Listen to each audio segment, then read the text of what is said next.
Bonjour à tous, merci d'être là. Aujourd'hui, on veut vous aider à construire simplement votre première boîte à mouches pour votre prochain voyage de pêche au saumon. La pêche au saumon devient de plus en plus accessible. Beaucoup de gens ont profité de l'été dernier pour faire leur premier voyage ou certains d'entre vous prévoient faire leur premier voyage lors de la saison prochaine. La question qu'on se pose souvent quand on commence, c'est mais qu'est-ce qu'une mouche à saumon et c'est quoi les différences avec des mouches comme à truite? On va vous le montrer. Un bon exemple, c'est si on parle de mouches sèches à saumon, généralement on va penser à bomber, comme ça ici.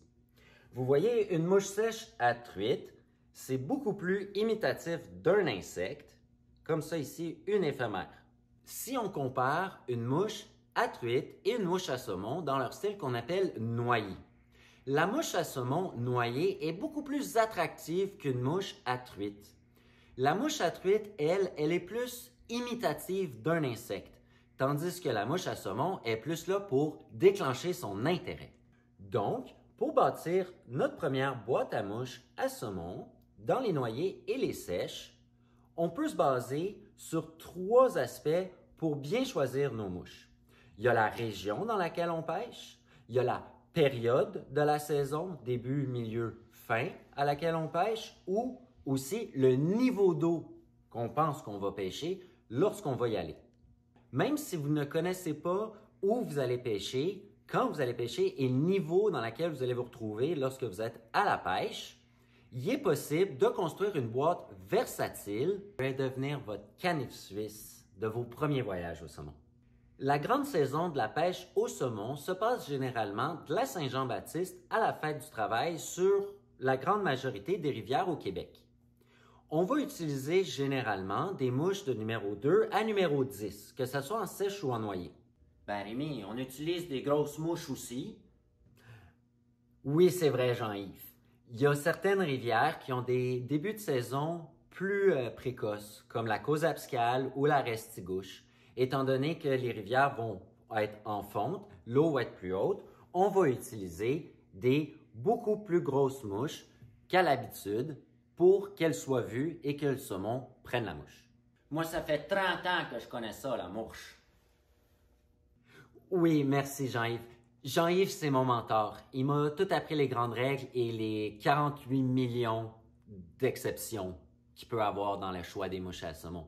Mais Jean-Yves, on essaye de garder ça simple pour les gens qui commencent. Pour la grosseur, la règle générale, c'est que plus le niveau de l'eau va être haut, plus on va utiliser des grosses mouches, et plus le niveau de la rivière va être basse, plus on va généralement utiliser des mouches de petite taille. En début juin, l'eau peut être plus haute, donc on va utiliser des mouches 2, 4, 6 en majorité. Si vous vous rapprochez de juillet, souvent on rencontre des périodes d'étiage. Les rivières vont être très basses. Donc, on va utiliser des mouches de plus petite taille, 6, 8, 10. En ayant une sélection de 2 à 10, vous allez pouvoir avoir une bonne grosseur par rapport à la condition du niveau de rivière que vous allez avoir lors de votre journée de pêche. La grosseur des mouches, mais quelle mouche on met dans sa boîte? Plusieurs d'entre vous, même les plus débutants, il y a certains noms que vous allez reconnaître facilement. La Blue Charm, la Black Bear Greenbutt, la Undertaker, la Green Islander, la Pompier, les Picasses. Puis les leeches d'automne, Rémi, puis les modeleurs. Moi, ben chien qu'avec des modeleurs. Oui, il y a les modeleurs qui sont populaires pour certains pêcheurs et aussi les leeches qui deviennent de plus en plus populaires en fin de saison pour encore plus aller chercher l'agressivité des grands saumons. Ces mouches noyées-là, vous allez remarquer, ils tombent souvent dans les couleurs du noir, du blanc, du vert, du bleu. Il y a aussi les bombers, les mouches sèches. On va avoir la canuelle qui est un peu un vert cendré. Il y a la crevette qui est comme un orangé rose. Bomber blanc, bomber bleu, bomber vert, bomber noir, bomber orange. On peut se spécialiser aussi dans le choix de d'autres mouches qui sont un petit peu plus productives dans leur région à laquelle ils ont été créés. Il y a 3 grandes régions au Québec pour la pêche au saumon. Il y a la Gaspésie qu'on connaît bien, il y a le Bas-Saint-Laurent Et il y a la Côte-Nord, entre autres. Plusieurs pêcheurs convoitent d'aller pêcher en Gaspésie. Pourquoi? Les eaux sont très cristallines et il y a beaucoup de pêche à vue. Pour le choix des mouches plus spécifiques à rajouter dans notre boîte pour la Gaspésie, ça va être des mouches généralement plus claires, dans les tons bleus, dans les tons blancs. C'est sûr, on rajoute du jaune, du orange, puis du vert aussi. Mais il y a certaines mouches, comme pour la Bonaventure, il y a eu la Wouf Wouf qui a été inventée. Il y a la Lord Spey aussi, qui sont des mouches à rajouter dans votre boîte si vous allez dans cette région-là. Pour en nommer quelques autres pour la Gaspésie, on ne peut pas passer à côté des Tiger Ghost, des Picasses, des John Special, les Stonefly. Ben Rémi, un croc, sont juste hameçons simples tes mouches. T'as raison, Jean-Yves. Il y a deux sortes d'hameçons qui sont offerts pour les mouches à saumon. Il y a les hameçons simples à un crochet et les hameçons doubles à 2 crochets. Les deux sont très bons.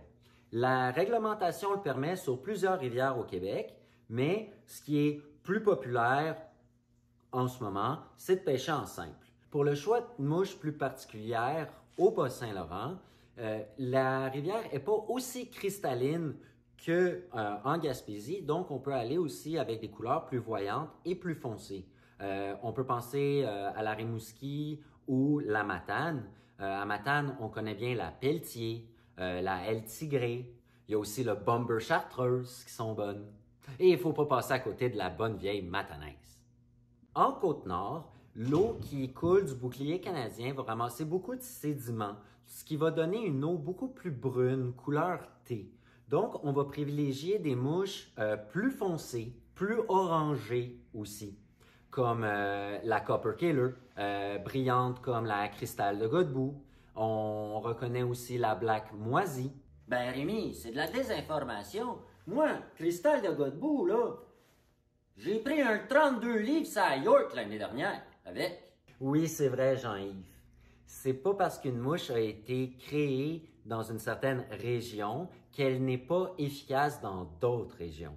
Les mouches, vous pouvez les utiliser dans toutes les rivières. Faites des tests. Oublie pas de leur dire qu'en Côte-Nord, il faut des mouches sparses, là.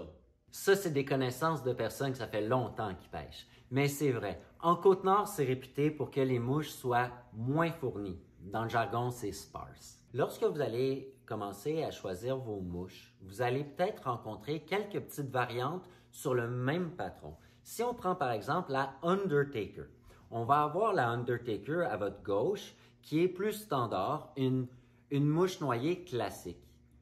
Plusieurs vont aimer avoir des mouches avec du coq de Sonora. Celle du milieu, le coq de Sonora, ce que ça fait, c'est que ça rajoute de l'attractivité et ça imite les yeux.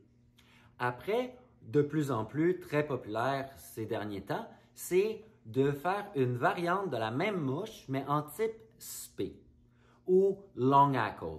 Finalement, c'est le petit hackle qui dépasse la mouche, ça rajoute du mouvement, donc un petit peu plus attractif pour le saumon. T'as bien fait ça, Rémi. T'as pas mon expérience, mais je pense qu'ils ont compris. Maintenant qu'on a la bénédiction de Jean-Yves, voyons voir comment on peut construire notre boîte à mouches qui va nous servir à tirer notre épingle du jeu pour toute la saison, peu importe où on va. Ce qui est important au début, c'est d'avoir des bons mélanges dans les différents tons, dans le vert, dans le foncé, dans le gris et dans le pâle. Commençons avec les Green Islanders. Toujours important, ça a fait ses preuves partout. On va en prendre une plus grosse et on va varier ses grosseurs en prenant une plus petite. Une qui ressemble beaucoup, c'est la pompier, mais elle est un peu différente. On va aller chercher des grandeurs différentes de nos Green Islanders. Donc, on va prendre peut-être une 10 et une 4. Comme ça. Black Bear Green Butt. Black Bear Green Butt, ça peut être votre pain et votre beurre. Prenez-en un petit peu plus, c'est bon partout et vous ne voulez pas en manquer. Donc, on va se prendre 4, 6, 8, puis une deuxième 8. Sa cousine, qui est très bonne aussi, c'est la Undertaker. On a pris un peu, on va aller s'en chercher un petit peu plus petit dans le 10 et on va aller s'en chercher une grosse dans le numéro 2.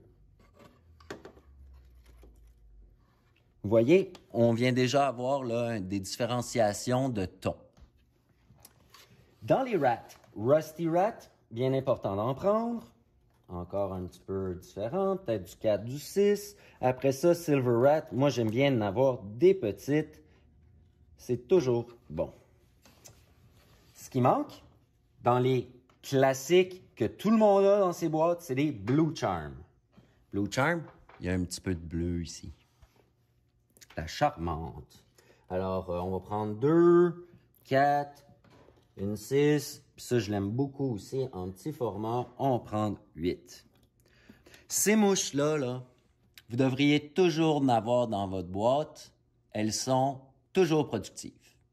Une autre botte mouche à ajouter dans votre sélection passe-partout, c'est la Green Machine. La Green Machine, elle est excellente sur pas mal toutes les rivières. Elle va se tenir en premier comme une mouche flottante, mais en vrai, c'est une mouche noyée. Elle va se tenir un peu partout dans la colonne d'eau. C'est un modèle à avoir tout le temps dans sa boîte. On va varier un peu les grosseurs. Comme Jean-Yves le mentionnait tout à l'heure, la Cristal de Godbout, c'est un bon patron à ajouter aussi dans votre boîte parce qu'elle a du brillant. Si vous avez une eau qui est plutôt foncée, c'est une mouche que vous allez vouloir utiliser. D'autres modèles, ça très populaire en Gaspésie et un peu partout de plus en plus, c'est les Stonefly. Il y a la Stonefly verte, il y a la Polcaron Stonefly, il y a la Stonefly Badger et il y a aussi la Ghost Stonefly, mais ça, on s'est fait vider complètement. Donc, Ghost Stonefly à rajouter dans votre boîte.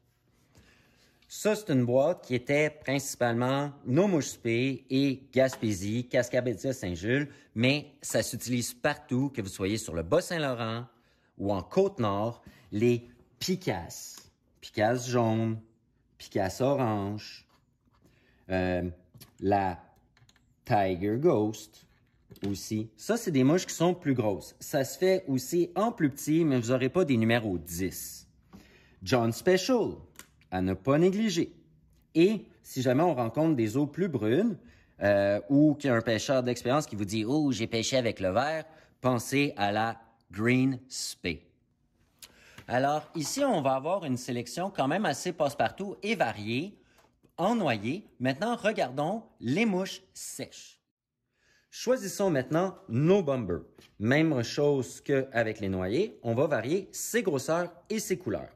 Parmi les plus populaires dans les bombers, on peut prendre brun, blanc, crevette, canuel et bleu. Et toutes ces formes de bleu différentes. On peut varier la grosseur.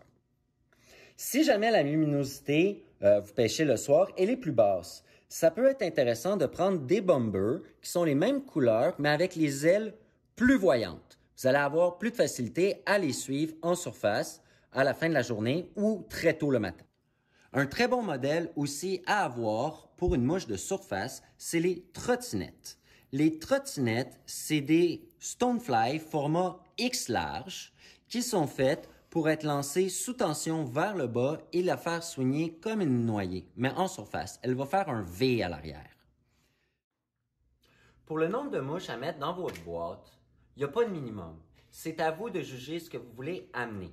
Pensez toujours à une variété de grosseur et une variété de couleurs. Vous allez pouvoir tirer votre épingle du jeu. On espère que vous avez aimé notre clinique. Et si vous avez des questions, on reste disponible. Vous avez juste à nous appeler. Boutique Salmon Nature.